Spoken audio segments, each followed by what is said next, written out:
দেখো গাইস, আমি চলে এলাম তোমাদের কাছে একটা নতুন শর্টস ভিডিও নিয়ে। এই শর্টস ভিডিওতে আমি দেখাবো আমি কোথা থেকে কোথায় গেলাম। তো অনেকদিন ধরেই আমরা ভাবছিলাম যে আমরা কোথাও একটা ঘুরে আসি। তো মায়ের কাছে বললাম, মা বললো ঠিক আছে চল, তোকে তাহলে আমি দাদুর বাড়ি নিয়ে যাব। তো সেই দাদুর বাড়ি যাওয়ার জন্য আমরা শনিবার সকালবেলা ভোর ভোর উঠে রেডি হয়ে বাসে করে চেপে গেলাম হাওড়া স্টেশন। এটা হলো স্পেশাল জায়গা, হাওড়া ব্রিজ। এবার আসি আমরা কোথায় যাচ্ছি। আমরা যাচ্ছি হাওড়া স্টেশন থেকে উলুবেড়িয়া স্টেশন। আমি কখনো উলুবেড়িয়া যাইনি। উলুবেড়িয়া ঠিক অতটা না, উলুবেড়িয়া থেকে আরও ভিতরে যেতে হবে। উলুবেড়িয়া স্টেশন থেকে নেমে এটা হচ্ছে নিমদিঘি। তো নিমদিঘি আমার কাছে নতুন একটা জায়গা, প্রথমবার যাওয়ার জন্য আমি খুব এক্সাইটেড ছিলাম।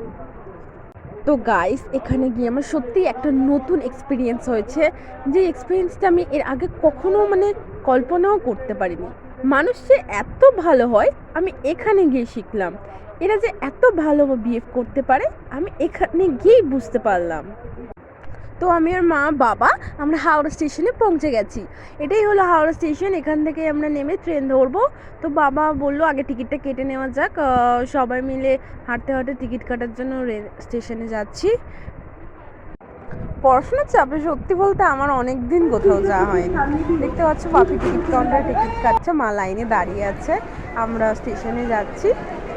তো গাইস, পরের ভিডিও আবার আসবে, তোমরা